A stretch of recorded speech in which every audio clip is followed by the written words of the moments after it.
A very warm welcome to all of you. It is my pleasure to introduce you to today's speaker, Professor Binod Khadaria. Professor Khadaria is currently the president of the think tank Global Research Forum on Diaspora and Transnationalism. He is a former professor of economics and chairperson of the Center for Educational Studies, School of Social Sciences at the Jawaharlal Nehru University, New Delhi. Dr. Khadaria earned his BA Economics Honours from Cotton College and his PhD from JNU. He has been a visiting fellow at the University of Sussex, at the National University of Singapore. He's been an Asia Scholar at the University of Melbourne, a Fulbright Scholar at Boston University, and a visiting professor at several other universities in the USA, Africa, and Europe. His publications include The Migration of Knowledge Workers, Second Generation Effects of India's Brain Drain, 2 volumes of the India Migration Report, Indian Scale Migration and Development to Europe and Back. In addition to scholarly journals and edited volumes, his research papers have been published by the ILO, the IOM, the OECD, the GCIM, IRD France, and IDE Japan, the Harvard International Review, and the Encyclopedia of Indian Diaspora. He is the co-editor of the Sage Handbook of International Migration and the World Migration Report 2020. And he's also edited special issues in the International Migration Journal as well as the Asia and Pacific Migration Journal. Dr. Khadaria served as a thematic expert at the second UN General Assembly debate on the processes that led to the Global Compact for Migration in 2018. In 2023, he was appointed as a Scholar of Excellence at Toronto Metropolitan University, and in 2024, an affiliated fellow at the Institute for the Study of International Migration at Georgetown University. Professor Khadaria, it's really a pleasure to have you here to speak about the economics of international migration of the highly skilled today. Thank you very much for joining us, and over to you.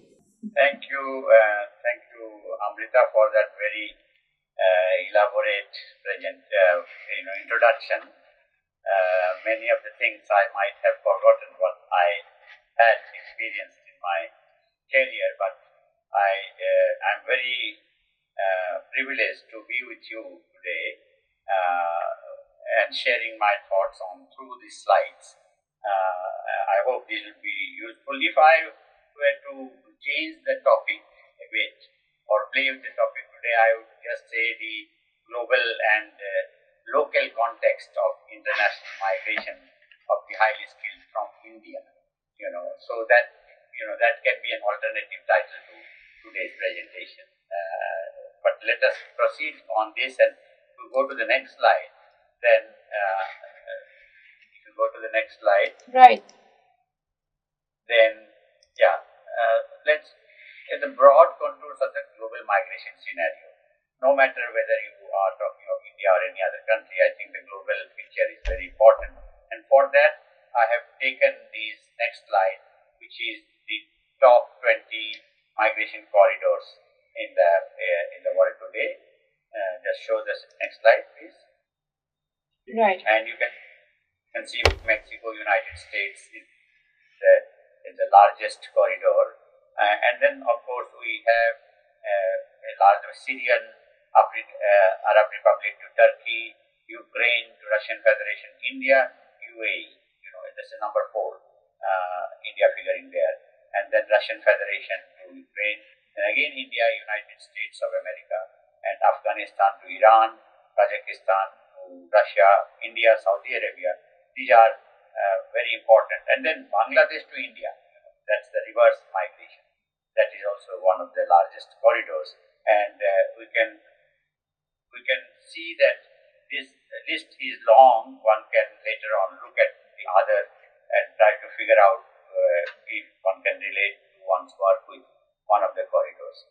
That's where I would like to say that in the case of India, United States is mainly highly skilled people who are migrating, whereas if we look at the other 3 very large, India, UAE, India, Saudi Arabia, and then other Gulf countries like Qatar and so on, those are mainly characterized by the dominance of the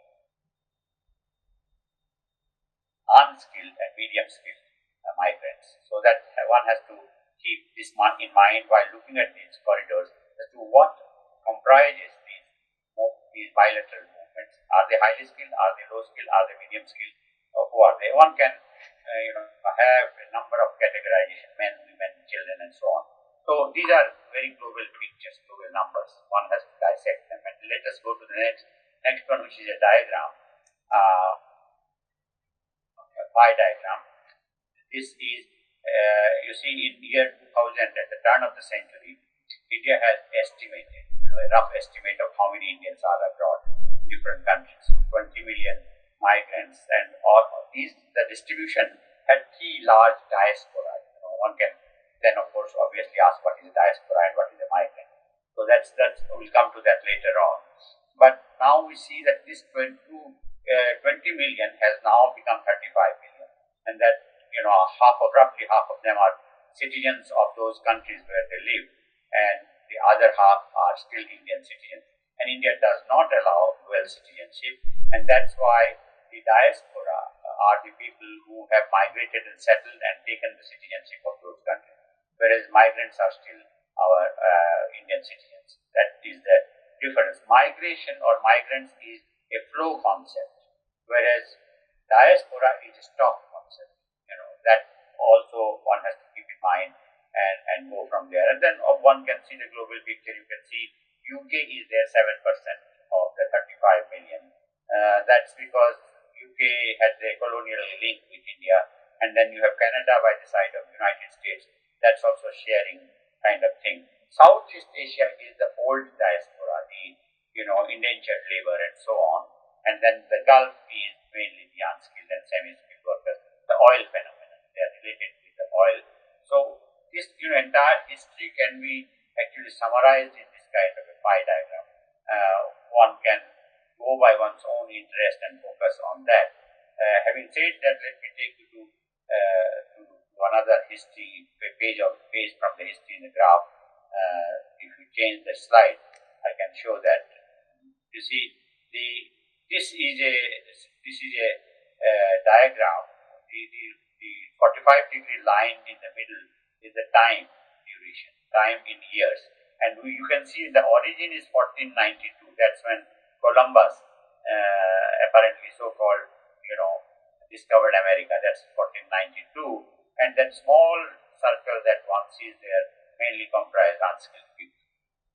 And then you can see the big, one has the legend on the side. From the bottom, if you start, you find Native American slavery was predominant at that time, and then recent Indian Native American labor, and then African slave trade, coolie migration, which was the indentured labor, and African labor migration in service workers. I'll come to what the service worker is. And then you have labor migration of service workers in Latin America, North America, West Asia, and then you have the knowledge workers, the brain drain. That is the classification. So if we look at that, then we find that the policy point of view, asymmetry, there is an asymmetry of high versus low skilled migration policy, and that's very much, apparent in the next picture, which is a caricature. You can change the slide. And this I have taken from the U.S. Immigration and Naturalization Service Statistical Yearbook from 1990, I think. So this is a caricature. You can see a wall there. It is the literacy test. That wall has bayonets which are nips of pens, and the roof of the wall are books, inverted books. And Uncle Sam is looking down upon these illiterate migrant family, man, woman, and the child, is a bundle of their belongings, and it ironically says the land of the free. The flag says land of the free, but they just cannot cross that unless they have knowledge in English language, reading, writing skills. So that was the literacy test bill which was being passed in 1917 in the United States. Woodrow Wilson was the president, and he vetoed it 3 times because he said that's against the principles of America, which is a nation of immigrants. But it was still passed even after 3 vetoes.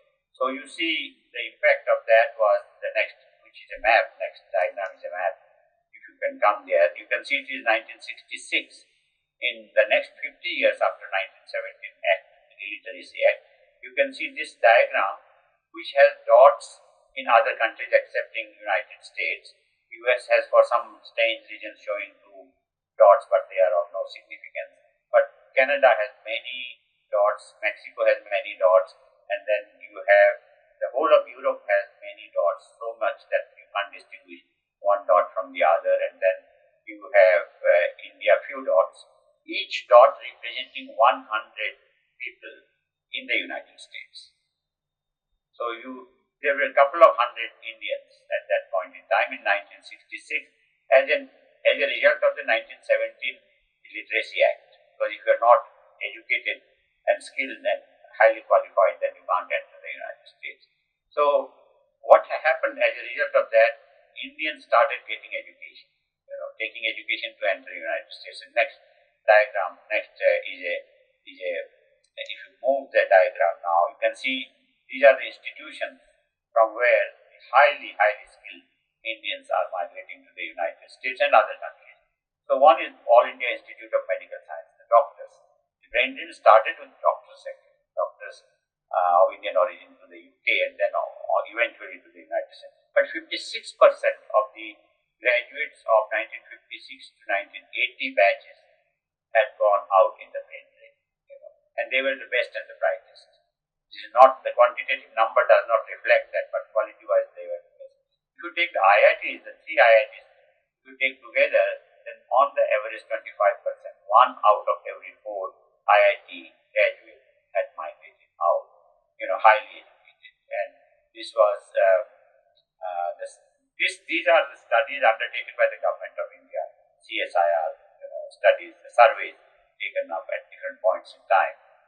And then you read this reflected in the civil society discourses. And the next one is a cartoon which was very popular at the time I was, still teaching in JNU in the earlier years, 1989 caricature. And Chandu used to be once strip, used to come in Hindustan Times every day. And this particular one drew my attention because it was about brain drain. And there are always 3 characters. Chandu is the man with the turban on the head, and then one is Chandu's wife, the one on the sofa, and then one is a guest. And this is a tongue-in-cheek conversation always. Somebody called Ahmed was the cartoonist. Now the lady says, they say the brain drain from India to the US may be slowing down. And Chandu, tongue-in-cheek, says, maybe we are running out of brains. Now this is a pun. So you can see the significance is that civil society discourse has covered these phenomena, and that's what is important. We tend to see that from unskilled people which were barred from entering the United States, Indians, Chinese, Fijians, and so on, Indians rose up in high skill so much that India was being bled by the 1989 or so period. And see, if you go to the next slide, we see how the migrants were taking up the American citizenship. So through naturalization, if they take the naturalized citizenship, they have to give up Indian citizenship. So that was practically the return option was closed down. It was permanent migration. And the light blue color graph is actually the immigrants, naturalization. And the top one, the darker one, is the number of immigrants. So you can see the proportion of immigrants has been going up. Both of them are going up, but they merged in 1998. At the turn of the century, they merged. There was so much of naturalization because of the fear of that they will be sent back home because of Y2K problem. Here Y2K problem, when the year turns into 00, then the entire digital industry will shut down, aeroplanes and banking and so on and so forth. So, but Indian techies were the ones who tackled that problem. And then you can see subsequently in 2007-8, it has again touched, it crossed the number of migrants. That means past migrants were also becoming naturalized citizens of the United States. This was because that was the time when OCI, Overseas Citizenship of India, was adopted. And so people were giving up, and that was, OCI was brought in because with the hope that the Indians will come back, or they will connect with India, invest in India. What it was, and I had predicted it at that time. Yeah, I was there in the Pravasi Bharatiya Divas in 2006 in Hyderabad, and I said that this is going to boomerang because they will not come. Rather, you will find they will become American citizens, give up Indian citizenship, and this is exactly what happened. The graph shows that, because the OCI was almost like lifetime visa for to come to India and keep India's connection. And look at the luminaries whom we have lost over time. Next slide. If you see, you can see Hargobind Khurana. Hargobind Khurana was not getting a clerk's job in Chandigarh. He migrated, he became the bioscientist, and he got the Nobel Prize in 1968. And even today, University of Wisconsin has a auditorium named after him, Khurana Auditorium. And then S. Chandrasekhar, physics, you can see Chandrasekhar, Chandrayaan, and all those are named after him. They are still orbiting. And then, of course, Satyajit Ray never went out of India, but he was given the Lifetime Oscar Award. So there was connection with the American cinema at that point in time. And Kalpana Chawla, one knows how the US space mission had failed, and she died a tragic death while re-entering the Indian space, the Earth space of the Earth, the atmosphere of the Earth. And then you have Indo-US civil nuclear deal, that it is being said that the Indian diaspora had played a very major role, including that under Manmohan Singh. And then under Narendra Modi, present Prime Minister, you had the Mars Orbiter Mission, MOM, which actually improved the relationship between NASA and ISRO, because the NASA-ISRO relationship had soured at some point in time, but MOM was the Mars Orbiter Mission by ISRO was done at a fraction of the cost it would have costed NASA. So after that, I think there was softening of the attitude. So one can go on these. Now, if you look at next slide, then you see the educational attainment of the migrants. If you look at these, the last one is bachelor's degree or above, and the proportion is the largest histogram shows the proportion to be 63.8%. Today it is almost 80%. 80% of the Indian population in the United States have bachelor or above, and all other countries are below that. So that's one of the indicators.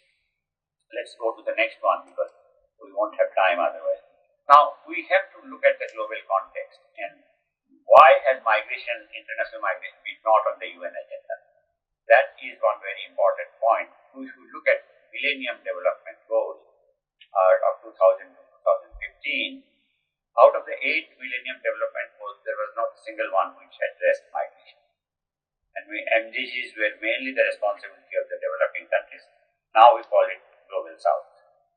And so, when migration was not on board, the GCIM, Global Commission on International Migration, was floated by Kofi Annan for 3-year period, 2002 to 2005, and then followed by high-level dialogue on migration and development. So what happened? Kofi Annan very cleverly put migration and piggybacked on development agenda. The development agenda was the white baby of the United Nations. So, and then the GFMD started, Global Forum on Migration and Development. First was in Brussels, and then it alternated between a developing and a developed country. So the recent one, the last one was in Colombia in September. In fact, I went to attend that one. And then you can see the one before that also I was there last year. That was hosted by France, but venue was in Geneva, Switzerland. So we have to look at the context in terms of now the sustainable development goals, 2015 onward, and that's where even the 17 goals, which is actually old wine in new bottle, it's the same thing as the 8 MDGs elaborated in 17, and 169 targets. migration did not find its place, and we missed the bus again. And that's why when I was giving a lecture, plenary lecture in Mexico in 2015, I spontaneously said, first time it's a tragedy, and second time it's a farce. And the audience actually stood up and clapped, and that we thought will reach the ears of the United Nations. But of course, who will listen to poor academics? It was the Syrian crisis. It was the Syrian crisis happening in Europe that actually made the United Nations sit up and think again. So if we go to the next slide, we see what happened, Syrian crisis as I have mentioned, which broke the barriers. And 2016, the high-level summit on large movement of refugees and migrants, and GCIM, Global Commission, Global Compact on Migration, was initiated without the protective shield of development. Now migration was being discussed independently. 2017, IOM, which is the agency, the intergovernmental agency, was given status of a UN migration agency. And then what happened? That was the first term of President of the United States,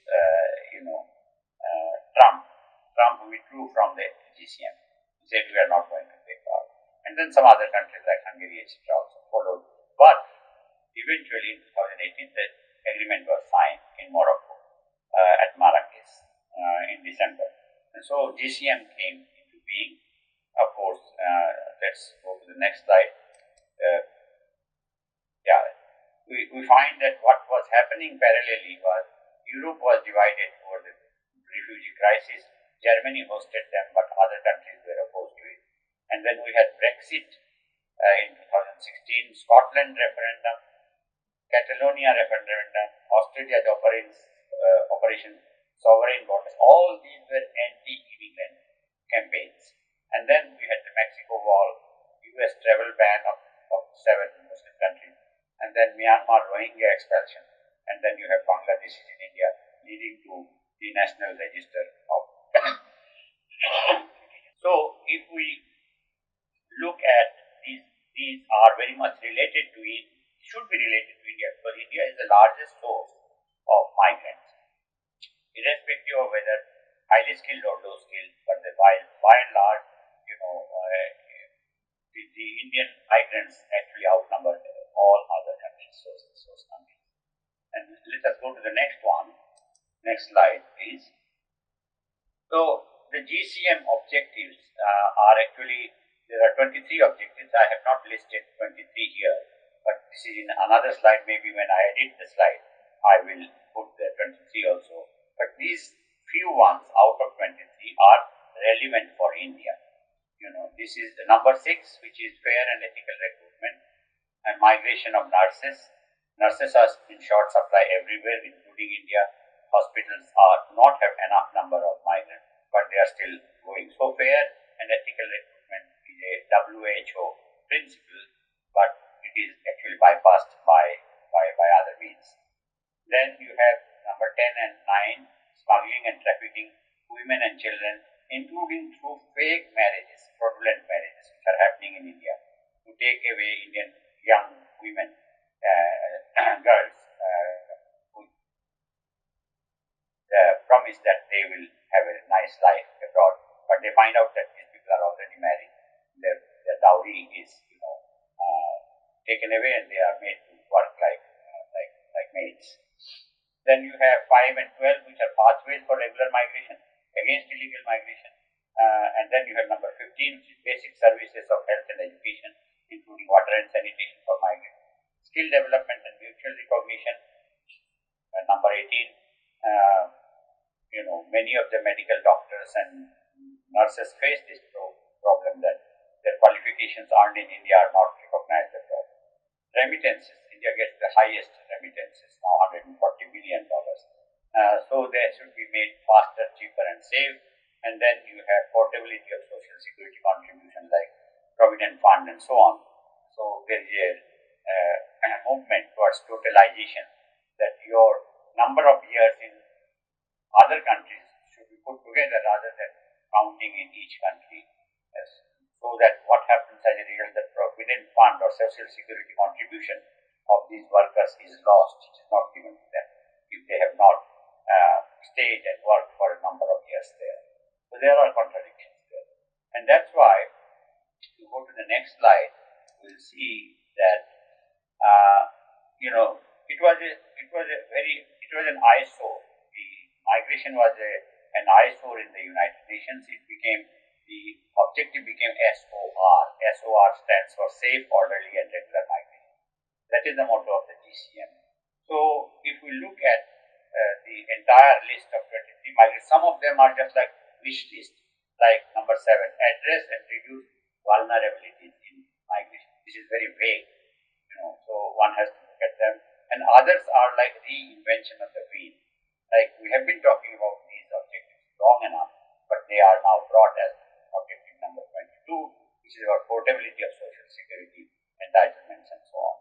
And still others, very specific practice-oriented, innovative ideas, which are, their common goal is SOR, Safe, Orderly and Regular Migration. This is actually from the point of view of the receiving country's interest, not from the point of view of the interest of the migrants, neither of the countries of origin. Safe, orderly and regular migration is a demand of the destination country.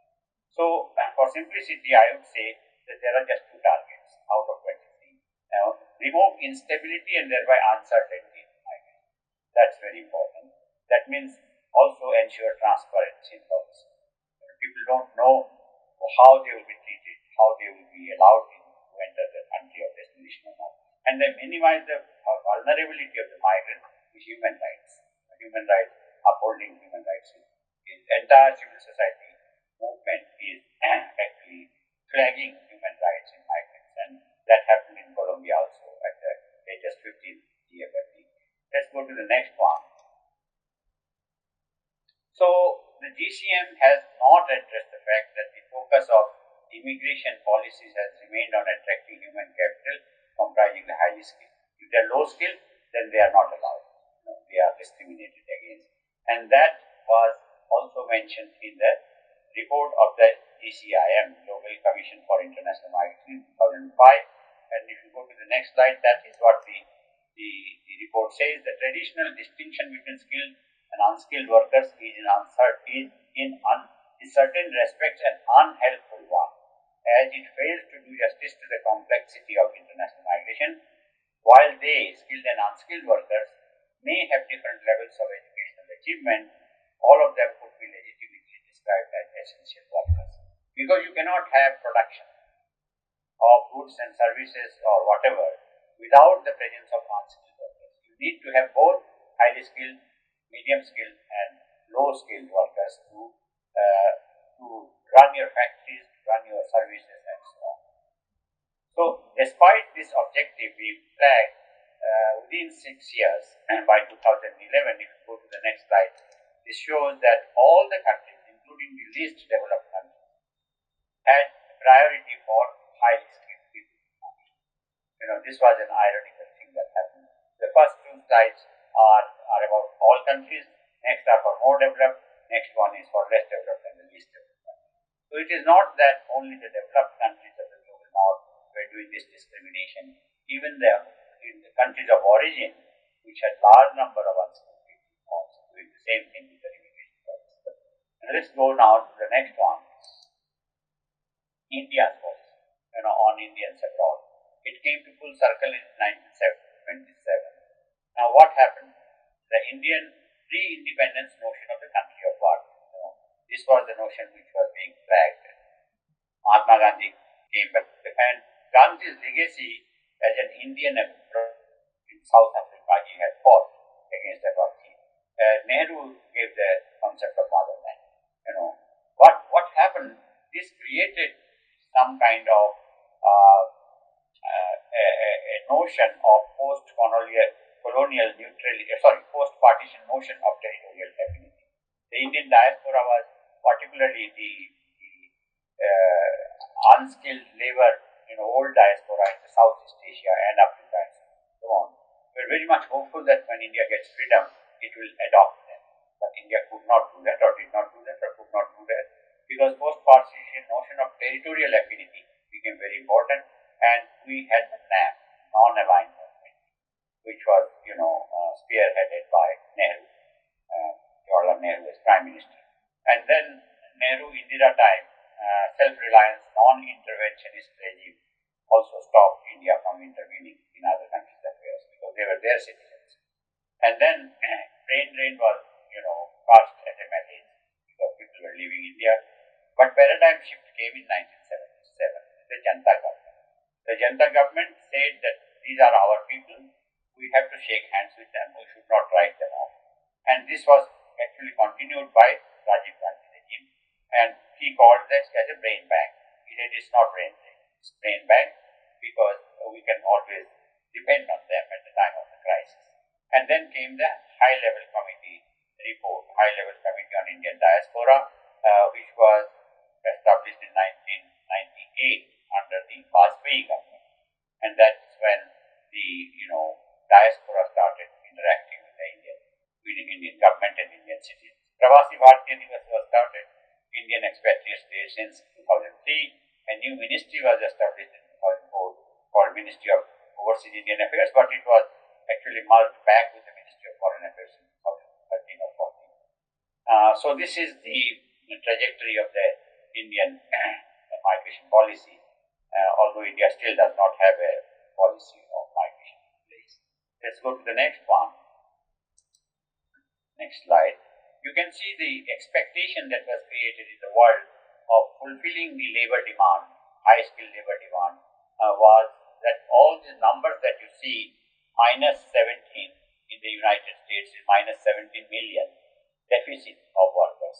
And then you can see UK minus 2, Germany minus 3, that's all are millions. And then you can see India 47 million extra, surplus. India had surplus. So India was being looked at as a supplier of the world labor. 80% of the global deficit was to be met from India. That was the expectation made in the US Census 2020. 2010, that by 2020, India will meet these deficits in different countries. Let's go to the next slide and how the migration took place. So most will move to the academic gate and stay back. If we take a look at these in 4 phases, phase 1, pre-1991, phase 2, 1991 2001, phase 3, 2001 to 2015, and phase 4, 2016 to 2030, which is presently we are in this phase. We see the students went for education and then they came back as returnees. Professional immigrants went there and entered the labor market. Some of the students stayed on, entered the labor market. In the second phase, we find that there is an overlap between education market and labor market.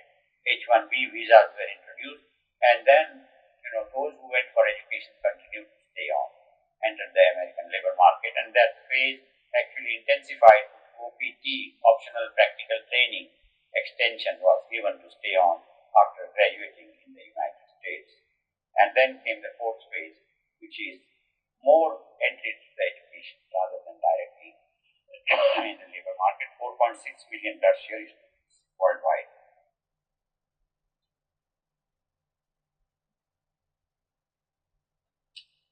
So this impact of this was in India. Next slide, you can see IIT became the golden gate. You have to get the IIT education to enter the United States, and for that, loans became very popular. Loans, World Education Fair, where they will come and enroll the students, give them some scholarship, fellowships. Most of the 65% of the funding came from the parents' own pockets, and loans. Only 7% of the funding was from the destination country. So these are some of the issues that are important to be looked at, and we don't talk about them. That's very important. Who funds them? Where is the finance coming from? So ultimately, that's a drain. That's a drain of investment that the origin country like India makes. Just let's go to the next one. So this is also reflected in the US concern. You see, this is a State of the Nation address given by President Obama in 2014, and he said, "Are we a nation that educates the world's best and the brightest in our universities, only to send them home to create in countries that compete against us. That was the concern. This is ironical. He found it ironical.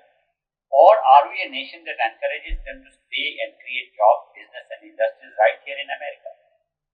And so this was actually something which was a tug of war between Bangalore and Silicon Valley. Because Bangalore is called Silicon Valley of India. So these are contradictions that you find. US industry was worried that H-1B visa cuts. So there are quotas on these visas, and right now it's all in turmoil. Under the second term of President Trump, it's all in turmoil. Let's go to the next one. Next slide. So overstated stereotypes in the policy discourse. Now, what are the benefits to the countries of origin, like India? And we are all the time celebrating remittances. 140 billion dollars. India is number one country in the world. Return of technological know-how, knowledge coming back to India, and return migrants with value-added human capital. These are being flagged, but are they true? With some empirical measurement of remittances and some anecdotal evidence on return migration, these are not utilized. 1 and 3 are used in negotiations and contestations of brain drain versus brain gain. A new term has come called brain gain. Return migration is not brain gain. It's a return migration is return migration. People are coming back to their countries of origin. How can that be a gain? And then between, this type is continuing between origin and destination country. And then technology transfer, knowledge transfer is fraught with royalty issues under the WTO. Knowledge is not free. It is a high oligopolistic pricing that takes place, and then at the end what you get is a third-rate, dilapidated, outdated technology. They don't give you the state-of-the-art technology access to them. So these are questions that must be raised while looking at migration and what are its ramifications on countries of origin and destination.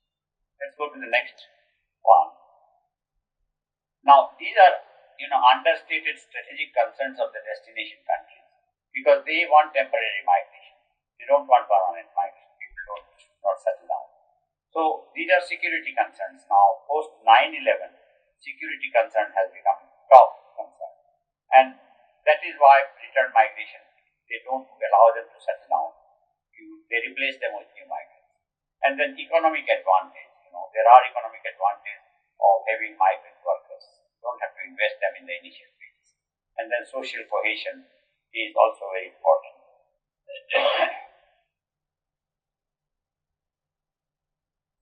Social cohesion is important because if migrants are given the jobs and if the local people are unemployed, then that creates a tension between them, and then that can lead to social unrest, and that is also important for the destination countries. Let's go to the next one.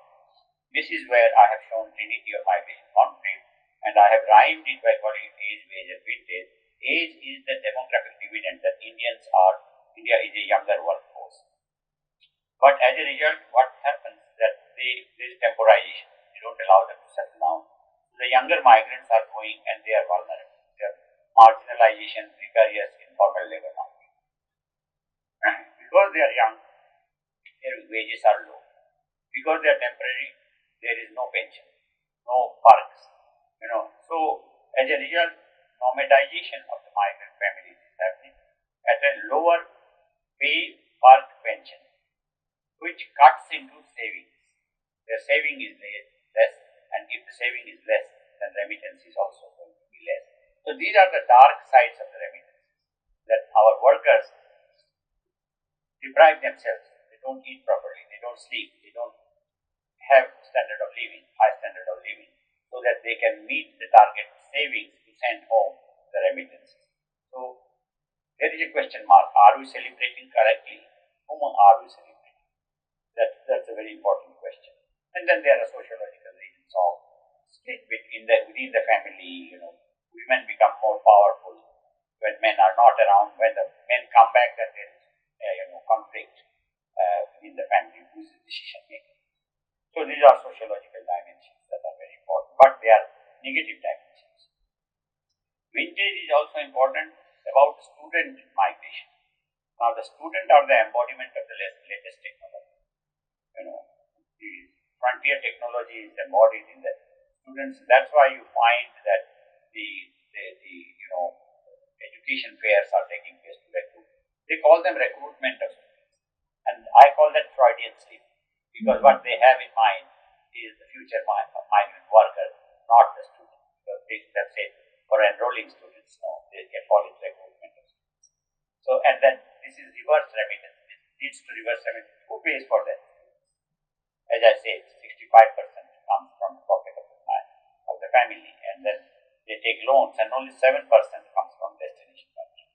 So it is reverse remittance, and it is hidden. I call it silent backwash of remittance. I have said so in the migration report and other publications. Let's go to the next one. So it is here that the global North and South needs to innovate together. The equitable adversary analysis. This is the title of a paper of mine which was published by IOM 2017, and this is trying to hide and play a hide and seek game theoretic kind of a ball game between destination and origin countries. I think they have to come together and look at each other from the other's point of view. That is very important. So equitable adversary analysis could be one useful policy tool, although other people will call it is a utopia. In the present context, it may be utopia, but I think one needs to keep hammering about it, and then only things can happen. And that's one of the reasons India is not taking any lead in the global negotiations. I think India ought to take lead in global negotiations. Next one. So, instability of policy trends underlying the open and shut policy without any warning of the destination country policies. They don't tell you when the quotas are changing, and whether the quotas themselves decide the long-term decisions of education or professional lines choices by the younger people, which are not non-reversible. So that is an important. This open and shut policy should be done away with. One should give a guarantee that short of an emergency like COVID-19 will not change these quotas at the drop of a hat. And then vulnerability of South migrants, arbitrariness of return and reintegration practices. These are very, very arbitrary in terms of implementation. Next one.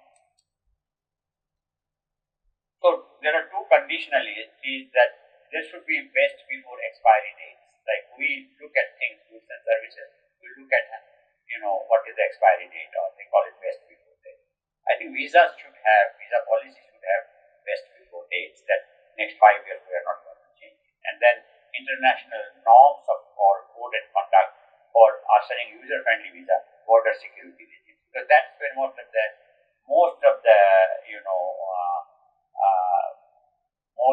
deviations from policy takes place in practice, because there are no witnesses there. The migrant and the border security forces, they are one to one, and there's no recording which is taking place. Next one. So I will say that the first steps towards global fusion was appearing on the global north horizon rather than global south, and this was a document which was released by Australian Council of Learned Academies, ACOLA. ACOLA released its report titled Smart Engagement with Asia, and that's where it says that it should not be, Australia's engagement with Asia has to be often characterized by short-termism, opportunism, and focus on monetary gain. Smart engagement, by contrast, means more than pragmatic emphasis on economic benefit and working towards nurturing wide-ranging, long-term, deep, and mutually beneficial relations based on principle of reciprocity. This is Australian agency is saying. This is not a government agency, but it is, powerful enough in influencing policy. Australian Council of Learned Academy. It specifically on migration, it says smart diaspora diplomacy should not focus on serving the national interest only, Instead, it can be a vehicle for transcending national divides to embrace broader global perspectives and common interests. And that is the principle that India stands for. It wants to become the Vishwaguru. And when can it become the Vishwaguru? Only when it has this lofty ideal of unification between countries of North and South and countries of destination and origin. Short of that, it is just a slogan. Next one, please. I think I should stop here because it goes into more theoretical discussion. So we can stop here with that hope that India will take leadership in migration negotiations. Because IMRF took place, International Migration Review Forum of the Global Compact for Migration, which was signed in 2018. After 4 years, in 2022 in New York, the review took place, but because of the COVID-19 coming in between, that review was like an eyewash. And now the next one is more serious one is coming in 2026, which is actually going to be serious one, and that's where India should take the leadership. And in fact, I published a paper in ICWA, this one, the document, you can get it online, and I published a paper on this. It was by invitation. The title of my paper is "Why Should India Bat for Whole of Migrants in DCM?" Looking back at IMRF 22 to play a determining role in 2026. This is a roadmap of how India can play an important role, and that is where it is important to keep in mind that the approach that is being flagged in DCM is whole of government and whole of society. Whole of government means different departments of different ministries should come together, shake hands, and look at migration, rather than pulling each other's legs. And same government, whole of society has you have the NGOs and so on and so forth, which is civil society. That is the society, different parts of the society. But nobody is talking about whole of migrants. It is about migrants, but migrants are kept out of it. So in 2022, I myself gave in writing as well as in my verbal intervention, I mentioned that whole of migrants is important. I think India should take a step up. India's migrants who are in the world, and their interest in India's interest. That I think is very, very important to be taken up. I'll stop here. Right. Thank you, Professor Khadaria, so much for that really very, very fascinating and wide-ranging lecture. If I may, I have two very quick questions for you. So the first one really has to do with, with the hard immigration stand that many developed countries have taken in the last, I think maybe 5 to 10 years, right? And so we had a skill regime in migration, and now suddenly, they are going after both unskilled and skilled migrants. So I just want to understand what your take is, your take on this current issue, which is really affecting a lot of Indian immigrants, especially in the United States.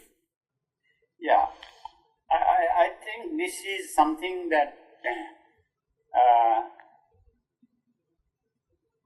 something which is rooted in the human rights issue. And what is happening to the human rights movement, it does not have teeth.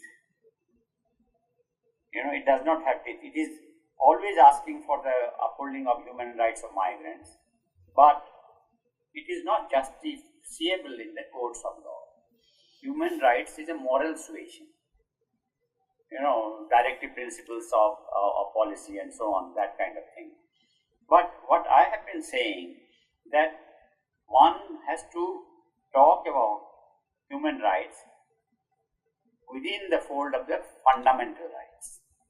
Because fundamental rights are guaranteed by the constitutions of each country. So, if there is a violation of the fundamental rights, which incorporates human rights, then one can go to the court. So, the role of the law, the legal arm of the government is very, very important. That's not happening. When international law and international court of justice, those have to be strengthened. Their role has to be strong enough. Because what is happening, the violation that you see around is actually violation of human rights. The kind of treatment that the illegal immigrants are being given is inhuman. And it is also a curiosity that when Indian immigrants were deported in shackles and brought to Punjab, right, then being brought to New Delhi, then Indian voice was not very strong. Indian voice of protest was not strong. In fact, there was no protest. Whereas Colombian, where the GFMD took place, the Colombian president, he did not allow the American army plane to land in Colombia with the immigrants. No permission was given. He said, if we have to accept our illegal immigrants, our presidential plane will go and bring them with dignity. So what is at stake is dignity of human beings. That is extremely important, and this is easier said than done. You might have seen what is happening right to the No Kings movement right now, which was very recent, and how the dignity of human beings was compromised. Right. No, absolutely. The second question I have more out of curiosity is, this whole thing you spoke about how India doesn't have dual citizenship, whereas many other developing countries do, right? So, could you let us know a little, and very little is known about this, at least, to the layman, so why is it that there is a general resistance to have dual citizenship? It might actually be more beneficial. So, what your take is on that, and if there is any policy, initiative or advancement on that, I think our students will really benefit. Well, it cuts on many sides. Not only two sides, many sides. Because the moment you give those rights to foreigners within courts, Indian origin foreigners, your own citizens within the country are going to be very unhappy. Because why are they entitled to those privileges, whereas those privileges or those benefits are not even given or are not available to the Indian citizens, whether in India or they are staying abroad as migrants. That's the main, I think, contention, and so it is not very simple to say dual citizenship will do good. There has to be ifs and buts and many clauses inside that, whereby entitlements, because it actually, even OCI is as good as dual citizenship. It gives everything excepting your right to have farmlands, large farmlands, and to vote in the elections or to stand in the elections. Those are the only exceptions. Short of that, you get everything in OCI itself. And OCI itself has been not having a smooth track. Sometimes, they have been withdrawing, sometimes they are reissuing, so it's in a mess. Yeah. One has to actually have debates, and for debates you have to have freedom of thought. Freedom of thought is very rare commodity now in the entire world. India is not an exception. Right. No, I mean, thanks, Professor Khadaria. Really, we're very grateful to you for sharing your very, long and wide expertise on this matter. So, I think this will really be very useful for our students. And with that, we come to the end of this talk.